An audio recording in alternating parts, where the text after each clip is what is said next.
गुरुर्ब्रह्मा गुरुर्विष्णु गुरुर्देवो महेश्वर गुरुर्साक्षात् परब्रह्म तस्मै श्री गुरुवे नमः। अखण्डानन्दबोधेन शिष्यसन्तापहारिणी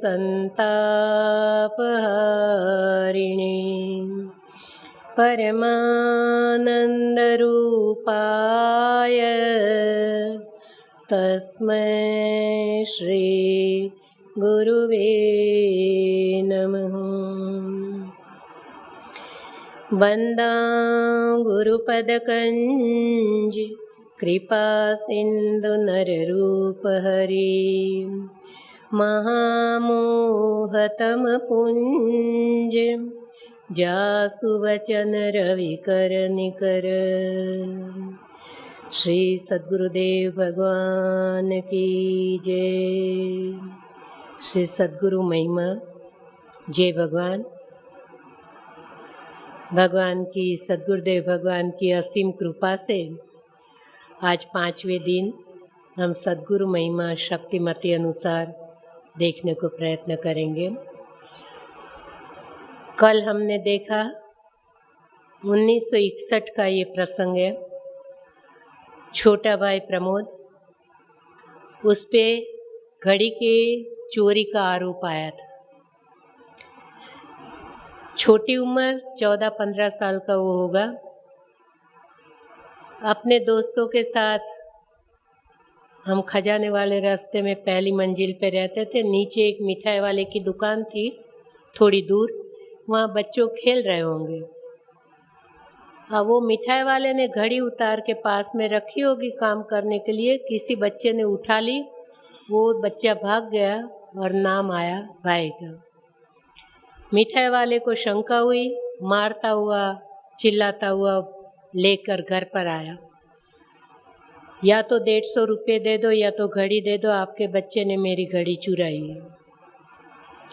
बहुत समझाया पिताजी ने कि देखो आपकी घड़ी हमारे घर में रह नहीं सकती। यदि लाया होगा बच्चा मैं सामने से आके दे जाऊंगा, लेकिन ऐसे बिना कारण मैं पैसे आपको नहीं दूंगा। आप जाओ, मैं इससे पूछ के आप मुझ पर विश्वास रखो। बहुत वो गुस्से में वो था। नहीं, किसी भी तरह से मुझे पैसे चाहिए और मैं जानता हूँ आपके बच्चे ने घड़ी ली है। नहीं दोगे मैं कोतवाली में इसका नाम लिखा दूँगी। पिताजी को भी सामने गुस्सा आ गया कि जाओ जो करना है कर लो। वो चला गया और पिताजी नीतिमान, सत्य के पालक, ऐसी शिकायतें वो स्वीकार नहीं कर सकते हैं। बच्चे जब किसी की शिकायत लेके आए और ऐसी गलत बात करें तो क्रोध के आवेश में फिर ख्याल नहीं रहता है। पिताजी ने पहले पूछा, भाई ने कहा मैंने देखी नहीं है घड़ी उसकी कैसी है क्या है। तो बोले नहीं तुम झूठ बोलते, उसने तुम्हारा नाम लिया ही क्यों नहीं तुम। थोड़े बहुत मारते मारते गुस्सा बढ़ता गया, बहुत मारा। करीब 1.25 घंटा तक ये चलता रहा। शाम का समय था, घर में वातावरण उदास हो गया। हम बीच में पढ़ते तो हमको भी डांट पड़ जाती, बच्चों को बिगाड़ रहे हो। और मार मार के फिर वो रो रो के सो गया। रात 7-7:30 बज गए थे। रात को पुलिस आई, कल सुबह 8 बजे तुम्हारे बच्चे को हम लेने के लिए आएंगे। उसने जाके कोतवाली में लिखा दिया। अब हम और चिंतित हो गए कि मिठाई वाले ने मारी है, थोड़ा मारा है, पिताजी ने इतना मारा है, अब पुलिस भी मारेगी। मैं उसको पूछने लगी तुमने ली हो तो मान जाओ। बोले मैंने देखी नहीं है, चाहे जितना भी मुझे मारना हो मैंने देखी नहीं है, मैं कहाँ से लाऊंगा। फिर पिताजी को तो बहुत गुस्सा, उनके भी हाथ दुखते होंगे। किसी ने भोजन भी नहीं किया, ऐसे ही घर का वातावरण बन गया। रात को बहुत साल से पिताजी सोते वक्त मानसिक सेवा गुरुदेव की करते रहे। चरण सेवा ऐसे बिछाने में बैठ के ऐसे भाव से करते रहे। तो उस दिन भी मैंने पिताजी को ऐसे चरण सेवा करते, उनके हाथ ऐसे ऐसे देखे, मन ही मन मुझे गुस्सा आया कि ये सब फालतू की बातें हैं। यदि इतनी सेवा करते, इतना भजन करते हैं तो इतना ठीक है, बच्चे की शिकायत आई तो इतना थोड़ी मारते हैं, इतना कैसे गुस्सा आ गया। तो मुझे पिताजी से भी थोड़ा अभाव होने लगा। रात भर नींद नहीं आई। रात को 3 बजे करीब मैं नहाने चली गई। पिताजी गुरुदेव ने 1961 यहाँ प्रतिष्ठा के बाद मुझे ध्यान बताया था।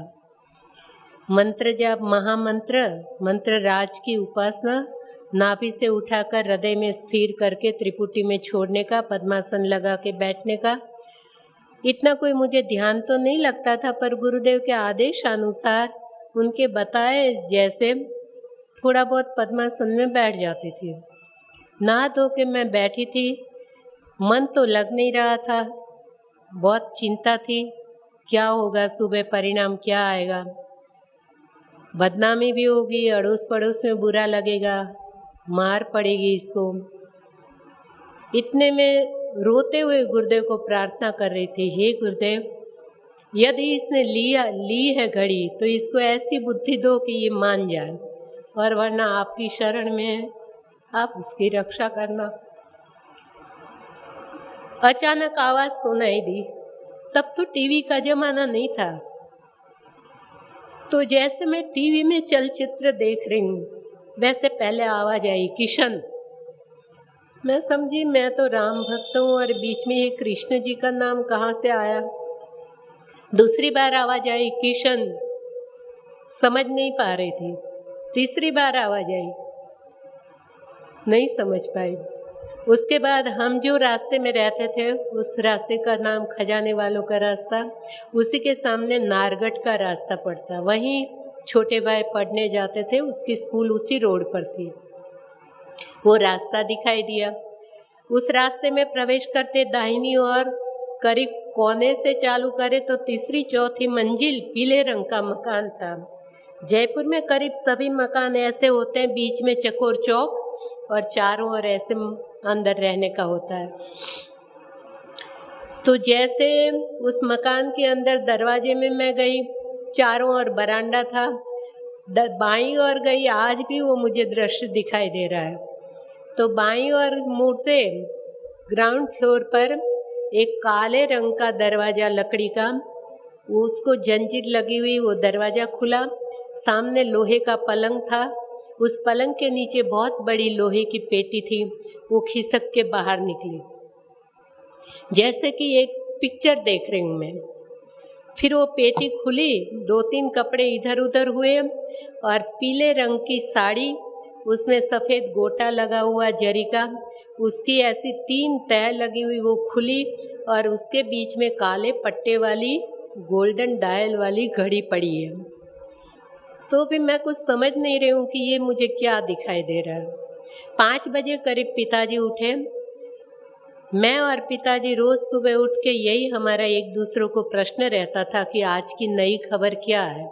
मेरे पास कभी स्वप्न दर्शन गुरुदेव के रहते थे, मुझे और कुछ नहीं समझ आता था, लेकिन पिताजी के पास कई बार प्रत्यक्ष दर्शन भी मिलते थे उनको।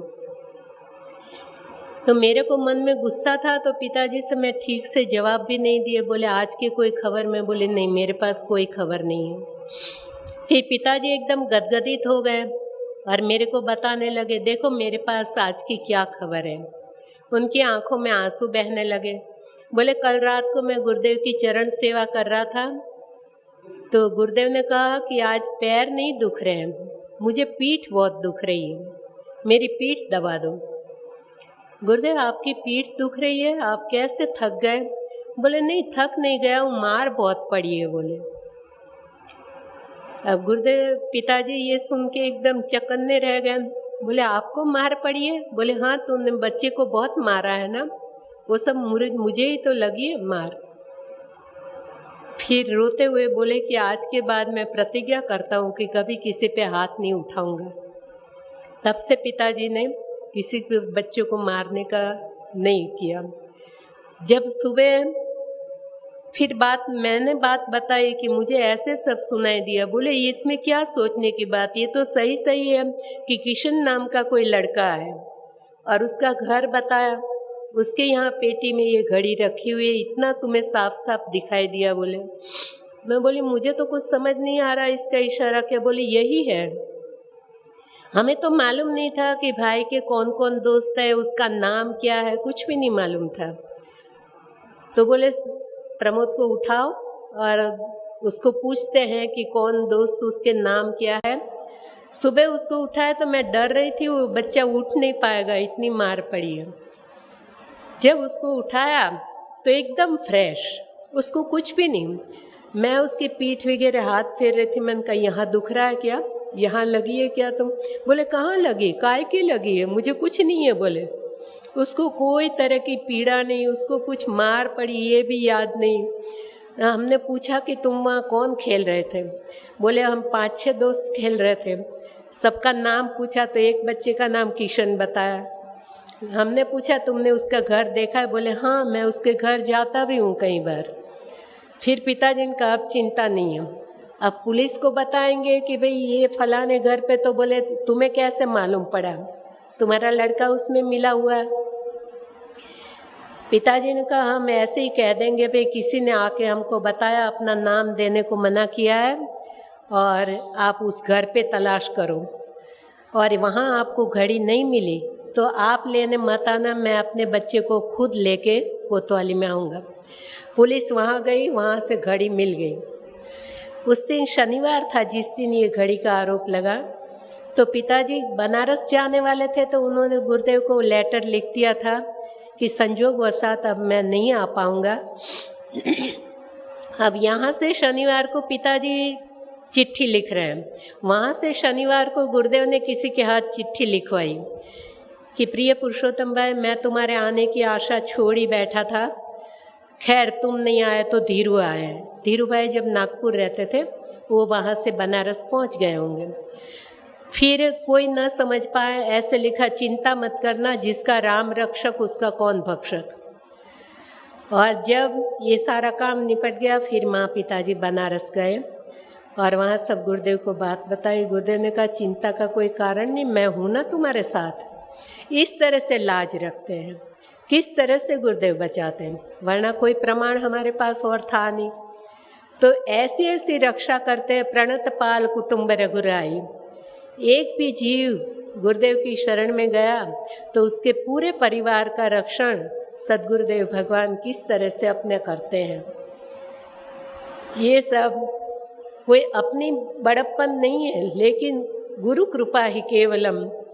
ऐसे पूरे परिवार पे सद्गुरुदेव की कृपा दृष्टि बनी रही। वहाँ बनारस में ये बात चली, जैसे मैंने पहले बताया, पपरेंदा से भाई लोग आए, उन्होंने विष्णु महायज्ञ के लिए इच्छा व्यक्त की, गुरुदेव ने स्वीकार किया। माँ पिताजी ने आज्ञा ली कि हम वहाँ आए, बोले भले आ जाना। वहाँ से लौटने के बाद माँ भी राजी थी, बोले 15 दिन बाद हम तो फिर जाएंगे यज्ञ में। मैं बोली बहुत अच्छा। 2 जने सदस्य घर में कम होने से थोड़ा कामकाज कम रहता तो मेरा भजन ज़्यादा होता। मैंने कहा मैं घर में भजन करूँगी, आप भले चले जाए। अब जब 15 दिन बीतने वाले तब गुरुदेव का पत्र आया, आप यहाँ आओ लेकिन माँ को नहीं लाना, रमा को ले आना। मैं पिताजी और पिताजी ने सोचा प्रमोद को भी साथ में ले चले, उसको भी दर्शन हो जाएंगे। हम लोग पपरेंदा आए। पपरेंदा में गुरुदेव के पास एक कमरे में मुझे कृष्णा बहन के साथ ठहराए। गांव में गांव वालों के यहाँ पिताजी, छोटा भाई और बम्बई वाले मनर भाई, वो सब साथ में रहते थे। उस वक्त धीरू भाई और मनर भाई की खास दोस्ती। तो कोई कारण से मनर भाई ने प्रेम से, भाव से धीरू भाई को पैसे भेजे होंगे, लेकिन जो पिताजी के संस्कार नहीं, कैसे भी हो, बोले गंगोत्री जमुनोत्री आप गए, वहाँ का सारा खर्चा मैं दूंगा, पिताजी को बताना नहीं। अब हमारे घर में तो ऐसी बात चल नहीं सकती कि पिताजी को बताए बिना कुछ हो। पिताजी को बता दिया धीरू भाई ने कि मनर भाई मानते नहीं है, ये 300 रुपये भेजे हैं, आप पपरेंदा जा रहे हो, उनको वापस दे देना। पिताजी वो साथ लेके आए, उनको वो पैसे दिए, उनको बहुत दुख लगा। मेरे मित्र ने मेरे साथ विश्वासघात किया, पैसे लौटा दिए, लेकिन इस तरह से किसी के पैसे लेना पिताजी और भाई वगैरह को कबूल नहीं था। फिर वो बहुत दुखी हो गए। मनहर भाई ने गुरुदेव से कहा मुझे यहाँ नहीं रहना, अब चले जाना बम्बई। बोले बात क्या है? बहुत रोने लगे। बोले मुझे आपसे अकेले बात करनी है। फिर सारी बात बताई। धीरू भाई ने इस तरह से मेरा अपमान किया, मैंने प्रेम से पैसे भेजे, लौटा दिए। गुरुदेव हंसते मुस्कुराते बाहर निकले, बोले अरे कहाँ गए हरियाणी, अभी मैं इनका अपमान कर देता हूँ, हमारे मनहर को इतना दुखी कर दिया, लाओ लाओ वो पैसे कहाँ है, तुमको नहीं रखना है ना? मनहर भाई ने गुरुदेव को दे दिए। पिताजी से पूछा तुम रखना नहीं चाहते हो? पिताजी ने कहा ऐसे कैसे ले गुरुदेव, और ऐसी कोई तकलीफ़ भी नहीं है। बोले ठीक है, तुमको भी नहीं लेना है, तुम भी रखना नहीं चाहते हो, चलो अपने विष्णु महायज्ञ के मंडप में जाते हैं। इतनी भारी भीड़ थी बाहर, गुरुदेव को वहाँ से चलना मुश्किल। गांव वालों ने कंधे पर गुरुदेव को उठा लिए थे। उस भीड़ में से बाहर निकलते हुए भारी भीड़ के बीच में एक बहुत ही, मैं पिताजी हमको साथ लिए थे कि चलो तुम भी साथ में, हम साथ में थे, इसलिए खुद ने हमने सुना कि एक बिल्कुल वृद्ध माता जी झुक गई थी कमर से, हाथ में लकड़ी के सहारे चलती थी। गुरुदेव के चरण पकड़ लिए, बाबा जी करते चरणों में गिर गई। बोले बोलो माँ, और बोले रुको, अपनी फटी कटी साड़ी की छोर में से वो गठरी छोड़ के, उस ज़माने में 100 रुपये की कीमत बहुत ज़्यादा थी, 100 का नोट भी बहुत बड़ा था। वो पैसे 100 का नोट निकाल के गुरुदेव के चरणों में रखा। बोले गुरुदेव बाबा जी बस आप इतना मेरी भाव ये स्वीकार करो। गांव की भाषा में वो बोली, पपरेंदा की भाषा में। गुरुदेव ने कहा अरे मैया तुम सब कुछ मुझे दे दोगी, तुम्हारे पास क्या रहेगा? तो वो आँखों में आंसू के साथ बोली बाबा तुम मोर बाबा नहीं, आप मेरे नहीं हो क्या? गुरुदेव भी गदगदित हो गए। बोले देखो तुम लोग लाखों रुपयों में से 50,000 5,000 मुझे दे दो, लेकिन इसने अपने जीवन का सर्वस्व मुझे दे दिया, मेरे लिए इसकी कीमत लाखों के बराबर है। अब इस माताजी ने मुझे 100 रुपये में खरीद लिया, अब जीवन भर मुझे इसका ध्यान रखना पड़ेगा। ऐसे दयालु, ऐसे करुणाकारी भगवान मंडप में पधारे, वहाँ यज्ञ के दर्शन किए, कथाएं प्रवचन चल रहे थे, बहुत भीड़ थी। वहाँ पे मैं, पिताजी, मनहर भाई और छोटा भाई प्रमोद एक कोने में गुरुदेव ले गए। फिर गुरुदेव ने कहा पिताजी से देखो तुम ये पैसे रखना नहीं चाहते हो? बोले नहीं। मनहर भाई को बोले, मनहर भाई हाथ जोड़ के फिर रोने लगे, मैं तो वापस नहीं लूँगा। तो बोले देखो आज से ये रमा तुम्हारी बहन है, तुम अपने हाथ से रमा को दे दो, और बहन को 300 नहीं देते, 1 रुपया और डालो। ऐसे करके उनको राजी किए। पिताजी को बोले अब जयपुर जाके देना बैंक में रमा के नाम का खाता खुलवा देना। क्या क्या वो करते हैं, किस तरह से संभाल करते हैं, अपनी देख रेख रखते हैं। और तब पिताजी से बोले ये मनहर तुम्हारा 7वां बेटा है, हमारा फैमिली रिलेशन है, इतने सालों से मैं उनके यहाँ जाती हूँ, 1962 से। 2 दिन वहाँ बीत गए। 11 जनवरी को हम पहुँचे थे और 9 जनवरी को पहुँचे थे, और 11 जनवरी शाम को गुरुदेव ने पिताजी को बुलाया। शाम को जब अंधेरा होता तब मैं गुरुदेव के द्वार पर प्रणाम करने जाती, द्वार बंद था और कोई भाई बाहर बैठे थे। मैंने कहा द्वार बंद है, अंदर कोई है? बोले हाँ जयपुर वाले पुरुषोत्तम भाई हैं। मैंने सोचा आप पिताजी हैं, पिताजी को बुलाए। उन दिनों में मेरे लिए शादी की बातें कर रहे थे। मैंने कहा भागो यहाँ से, यही कुछ बात चल रही होगी, मेरी कोई ऐसी इच्छा नहीं। तो जैसे मैं मुड़ी तो इतने में पिताजी ने दरवाज़ा खोला, बोले तुम गुरुदेव बुला रहे हैं। अंदर गई, गुरुदेव ने पिताजी से कहा आप बाहर जाओ। मेरे को बोले रमा तुम शादी करना नहीं चाहती हो? मैंने कहा नहीं, बिल्कुल नहीं। बोले नहीं, कभी नहीं? बोले नहीं। फिर विचार आया कि पिताजी कहते गुरुदेव अपने परम हितैषी हैं, उनकी आज्ञा का पालन करना चाहिए। मैंने कहा कि गुरुदेव यदि आपकी आज्ञा है तो मैं कुछ बोल नहीं सकती हूँ, लेकिन मेरी इच्छा पूछते हैं तो मेरी इच्छा नहीं है। तो ये नहीं कहा मेरी आज्ञा है कि तुम शादी कर लो, लेकिन तुरंत ही कहा कि तो मैं आज पुरुषोत्तम भाई से तुमको मांग लूँ। और वही 12 जनवरी 1962 का दिन बोले पिताजी को बुला लो, एक गिलास पानी ले आओ। मैं पानी लेके आई, पिताजी के हाथ में बोले जल दो। पिताजी ने हाथ में जल लिया।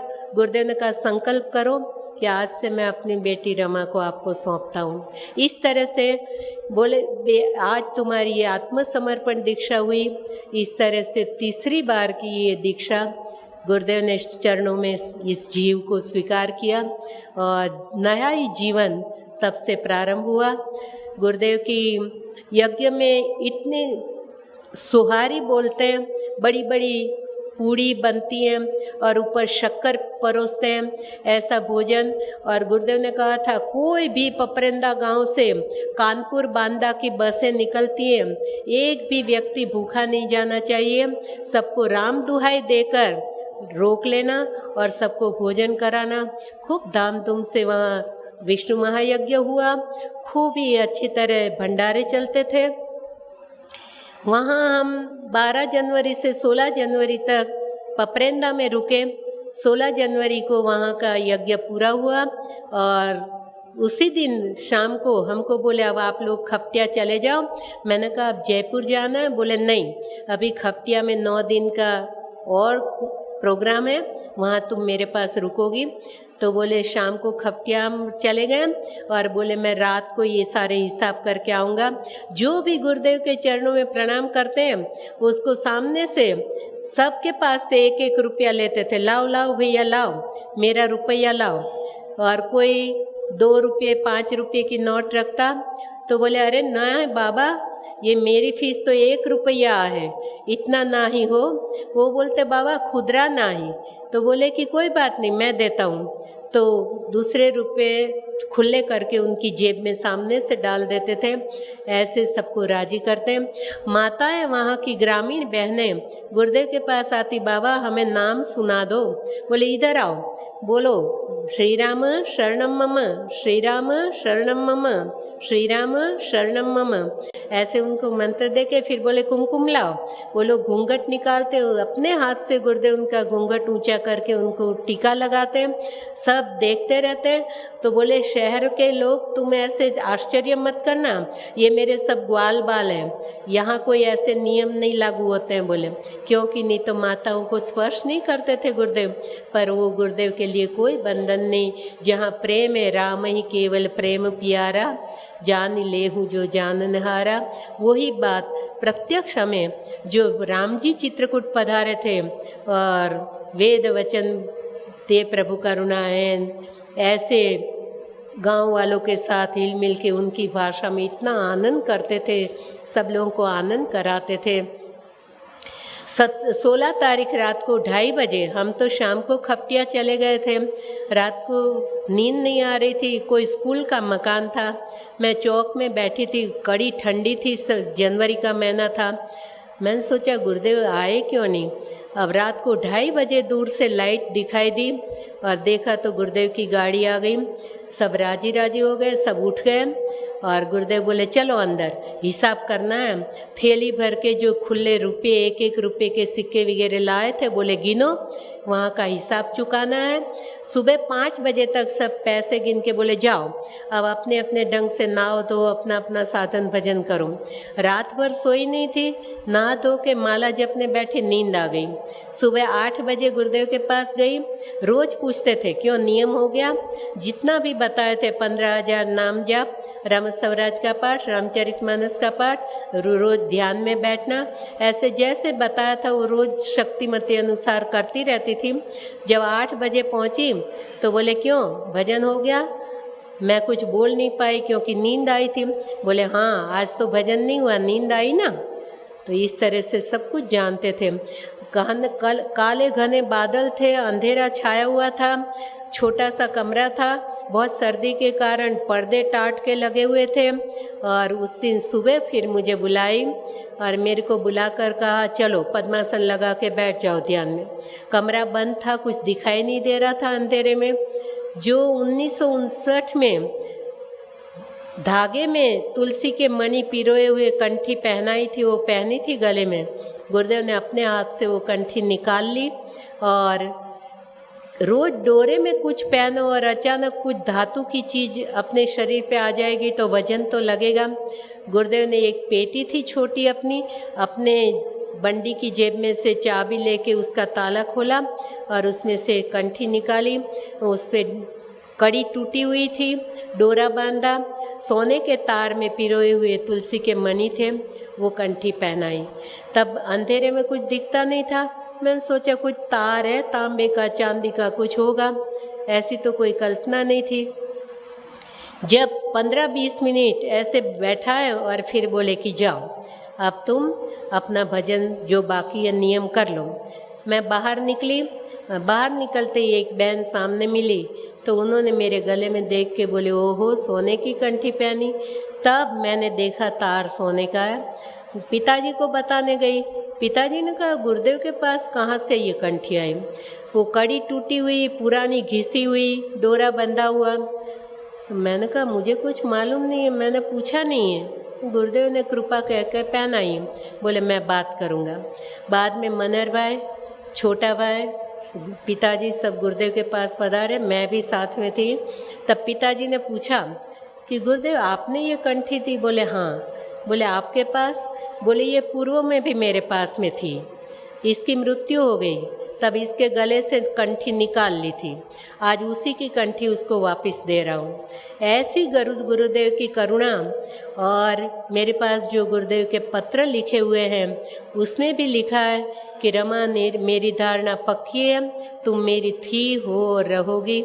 और ये जो कंठी दी है ये पूर्व संस्कारों के कारण इस शरीर से तुम संबंध युक्त हुई हो, ये कंठी उसी का प्रतीक है।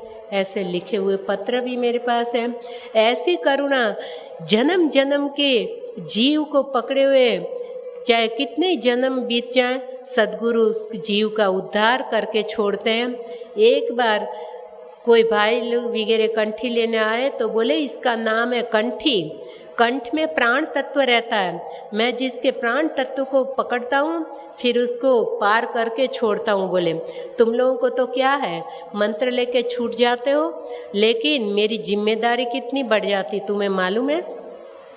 कोई भाई यदि कुछ व्यसन में व्यस्त हो, उनका जीवन गुरुदेव पहचान लेते तो वो कंठी मंत्र लेने आते तो बोले देखो अब ये कंठी मंत्र ले रहे हो तो 5 नियमों का पालन करना, कभी जुआ खेलना नहीं, मांसाहार करना नहीं, परस्त्री गमन करना नहीं, चोरी करना नहीं। ये 5 नियम गुरुदेव उससे दिलवाते थे। और बोले कि तुम सोचो कि मैं कैसे भी व्यवहार करूँगा तो गुरुदेव को क्या मालूम, लेकिन इतना याद रखना कि ये कंठी का एक एक मणि मेरे से बात करेगा जब तुम मेरे पास आओगे।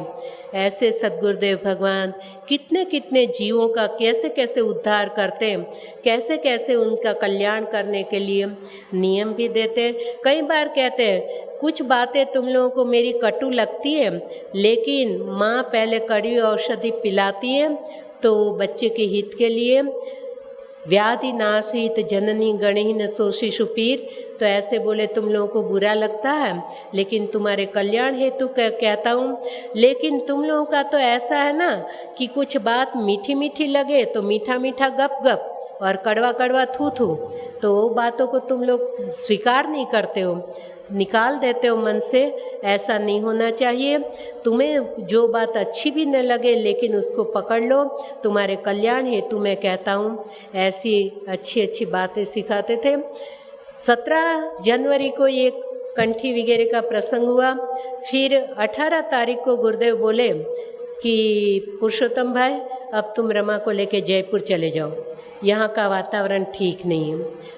मैंने कहा गुरुदेव 9 दिन रहने का था। बोले नहीं, फिर कभी बुलाऊंगा, अभी यहाँ ठीक नहीं है तुम्हारा रहना। 18 तारीख को कुछ भंडारे वगैरह में देखने को करने को भेज दिए करें। फिर पिताजी कुछ पूजा का सामान लेके आए, बोले रख दो, पहले भंडारे में देखो क्या हो रहा है, ये रमा कर लेगी। कभी भी गुरुदेव की पूजा कैसे करना कैसे नहीं कुछ आया नहीं, दूर दूर रहते थे डर डर के। अब पिताजी से कहा कि रमा कर लेगी, अब कुछ आता नहीं है क्या करें। और पिताजी के पास कोई इतना बड़ा पूजा की सामग्री नहीं थी। तांबे के लोटे में जल लाके और वो संध्या वंदन करने का पात्र था, उसमें बाजार से थोड़े छुआरे ले आए थे बस। और ना चंदन ना चावल कुछ भी पास में नहीं था, केवल चरण धो के यही था, छुआरे अर्पण कर देते। पिताजी 18 तारीख को तो नहीं निकल पाए, फिर 19 तारीख सुबह वहाँ से गुरुदेव ने बुलाया पूजा करने के लिए। अब बोले कि रमा करेगी, तो पिताजी मनर भाई छोटा भाई सब बैठे थे और हाथ कांप रहे थे, कभी किए नहीं पूजा। और यही डर था कि गुरुदेव को स्पर्श नहीं करने का, उनको उपवास हो जाता है। ऊपर से ही जल डाला, पिताजी बताते रहे। पार्वती बहन से वो चावल और चंदन लेके आए, वो ऐसे डाला। अब गुरुदेव बोले तिलक कर दो। अब ललाट में ऐसे थोड़ी छिड़क सकते, चरणों में तो ऐसे किया।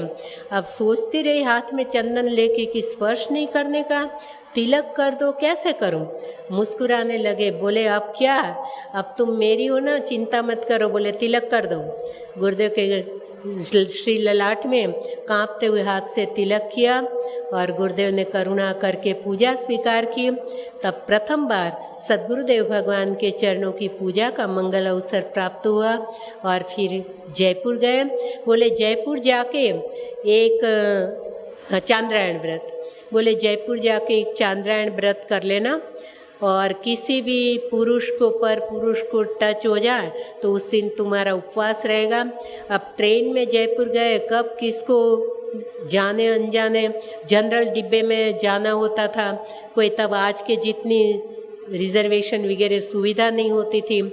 तो बांदा से जयपुर जाते तीसरे दिन पहुँचे, वो 3 दिन के उपवास थे। और गुरुदेव ने कहा था जाते से ही कर डालना, तो दूसरे दिन से ही चांद्रायण व्रत चालू किया, 3 दिन का निर्जल व्रत।